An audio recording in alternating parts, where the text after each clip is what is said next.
Good morning, all. Today's topic is tracheostomy. The term tracheostomy was put forward by Heister in the year 1780, and the first successful tracheostomy was done by Antonio Musa Buzovala. And what is the difference between tracheostomy and tracheotomy? Both tracheostomy and tracheotomy came from Greek word. Tracheostomy has come from a Greek word stoma, which means mouth. That is, a window is made in the anterior wall of the trachea. And the tracheotomy came from a Greek word tomas, which means a cut. That is, an incision or a cutting is made into the trachea. And what are the functions of tracheostomy? How do tracheostomy help? It is an alternative pathway for breathing. It improves alveolar ventilation. It protects the airways. It permits the removal of tracheobronchial secretion, intermittent positive pressure respiration, and to administer anesthesia. These are the functions of tracheostomy. An indication for tracheostomy is done in case of pediatric patient where cricothyrotomy is not possible below 10 years, and in laryngeal fracture cases, tracheal transection, whether there is any laryngeal foreign body, in subglottic stenosis, if prolonged ventilation is needed, and the management of spine injuries or oncologic recession of head and neck. Contraindication, that is cricothyrotomy, and if there is any expanding hematoma in the neck. Surgical anatomy. First, superiorly, there is a thyroid cartilage. This is the thyroid cartilage. And below that, as you come inferior to the thyroid cartilage, there is a cricoid cartilage. Followed by cricoid cartilage is thyroid tracheal ring. That is, a suprasternal notch is palpated at the junction of the neck and the chest. And the trachea is 1 to 1.5 centimeter deeper than the cricoid cartilage in this area of suprasternal notch. And suprasternal space of bones.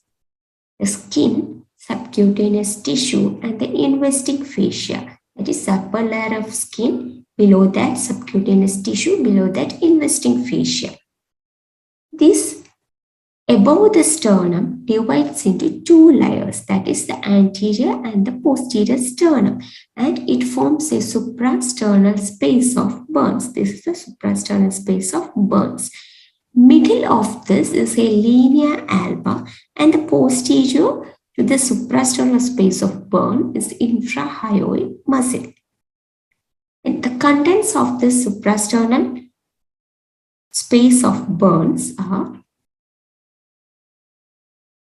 loose connective tissue, fat, anterior jugular vein, which anastomoses with jugular venous arch.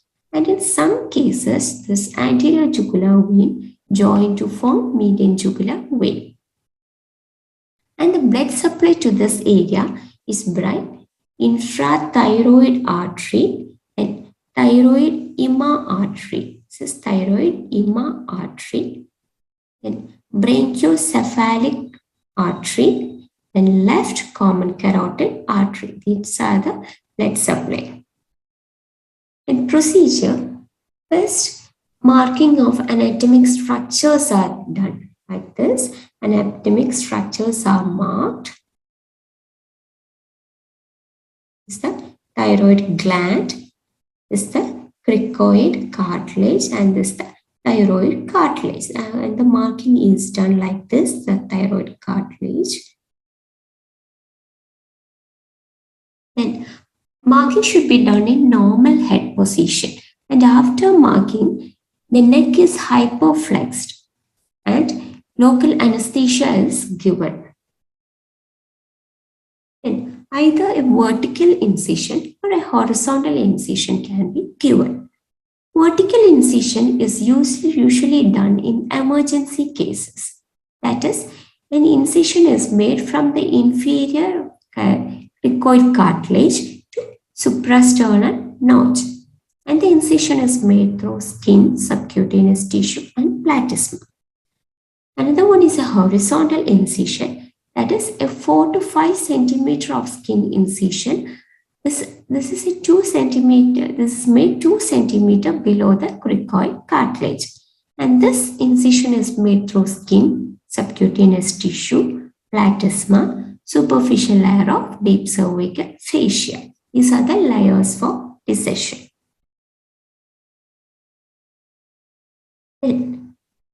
After dissection, the space of burns are bluntly, you reach the space of burn, and the space of burn are bluntly resected, entered, and the inferior thyroid vein is clamped and is tied, and the infrahyoid fascia overlying the sternohyoid muscle is bluntly dissected through linea alba. And retraction or transection and dissection of this expose the pretracheal fascia and thyroid isthmus, which this thyroid isthmus overlies the second and the fourth tracheal ring. This is the right lobe and the left lobe of thyroid gland, and this is the thyroid isthmus. This thyroid isthmus lies above the second and the fourth tracheal ring.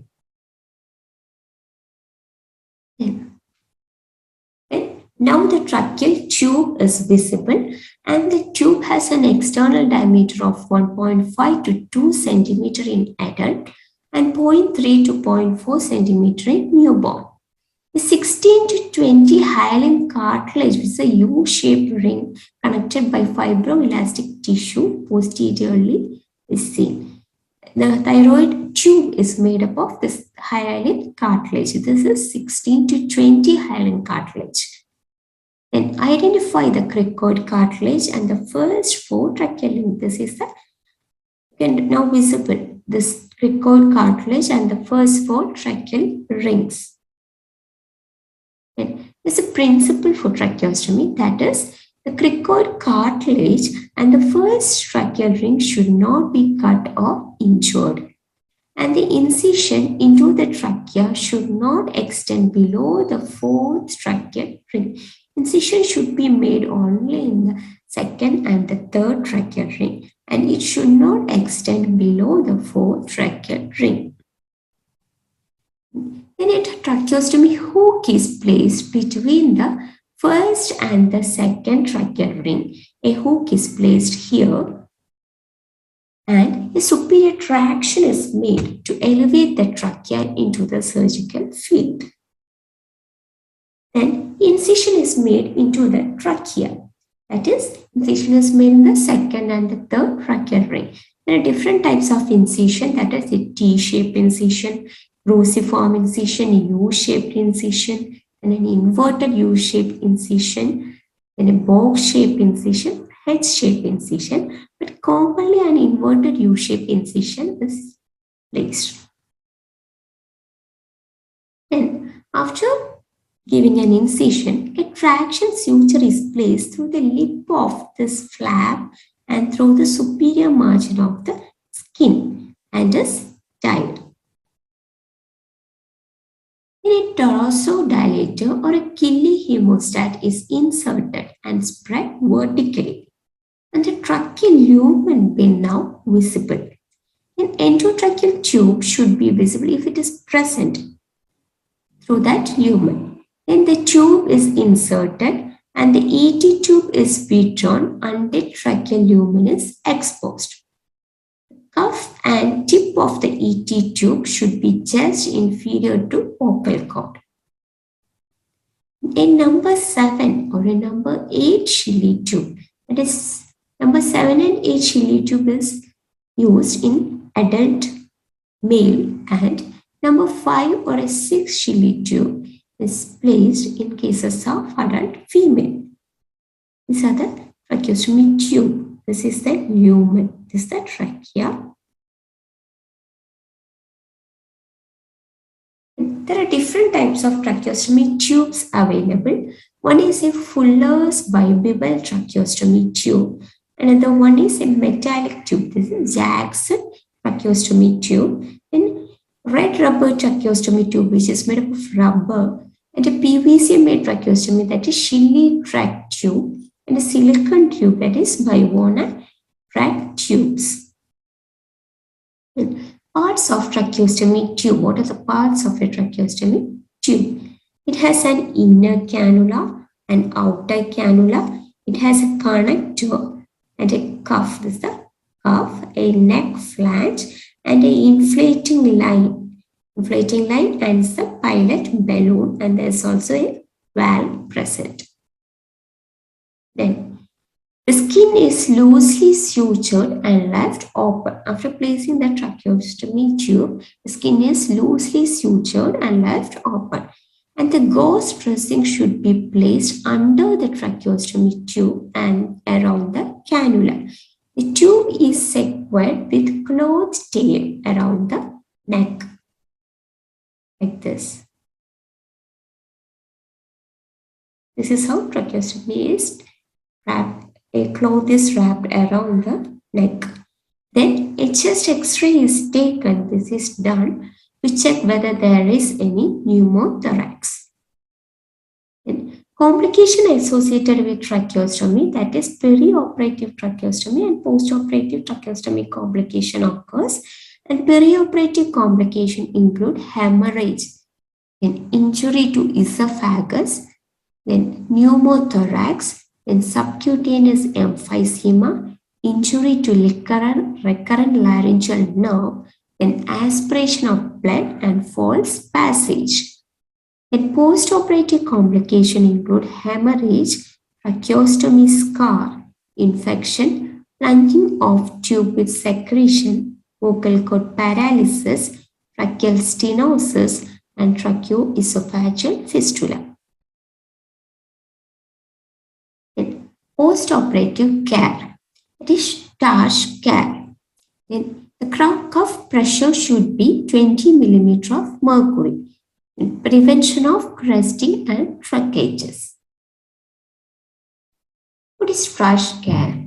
That is aspiration of tube frequently with sterile technique. This is done to remove the blood and mucus secretion.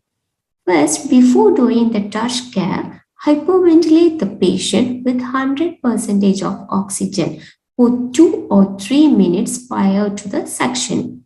Then a 5 ml of normal saline, sterile normal saline, is injected into the tracheal tube. Then a deep suction is done. This deep suctioning should be done intermittently and it should not exceed 2 to 3 seconds. This should be performed every hour for the first 2 days. Then 2 hours for the 3rd and the 4th day and 4 hours thereafter. The tube should be changed every week. Then this is how a suction is done in tracheostomy. This is the catheter. Do not touch the end point of the catheter as it goes into the tracheal tube. Connect the catheter to the suction machine.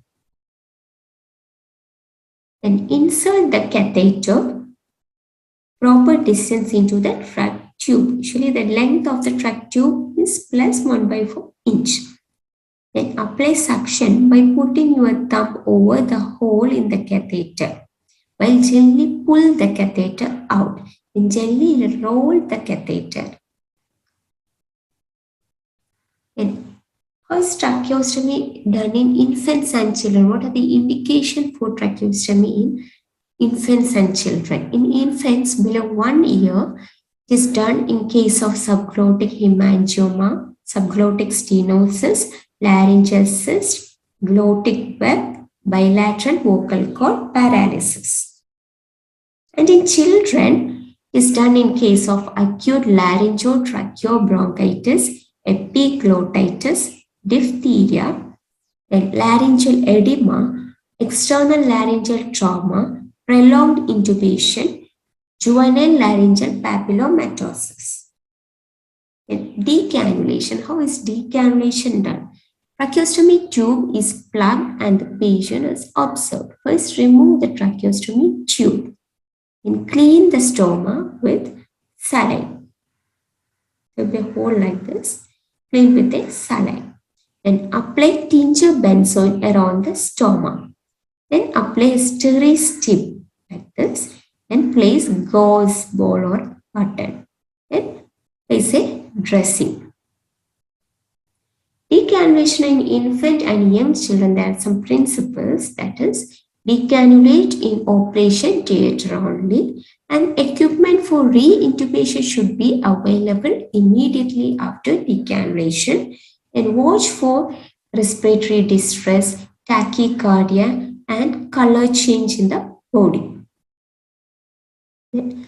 Percutaneous dilational tracheostomy. This is a kit available now. This is a kit which consists of Teflon catheter, introducer needle, and a J-guide wire, and an introducing dilator, and translucent guiding catheter, and 7 dilator from 12 to 32 French gauge. What are the advantage of this percutaneous tracheostomy? That is, it avoids the operation theatre expenses and it avoids ICU nosocomial infections. You need to transport the patient to the operation theatre. This bedside procedure can be done. And contraindication is it is not possible in case of obese patient when there is neck mass, difficult to intubate cases and difficulty to extend neck cases. This percutaneous tracheostomy is not possible. Complication associated with this percutaneous tracheostomy is hemorrhage, damage to posterior tracheal wall, and surgical emphysema, paratracheal entry of dilator or tracheostomy tube into the lumen. Recent advances. There are many recent advances in tracheostomy tube. That is, one is Ciaglia Blue Rhino, the Ciaglia Blue Rhino tube, then percute twist technique, then bellow dilational tracheostomy. These are the different recent advances in tracheostomy. Thank you.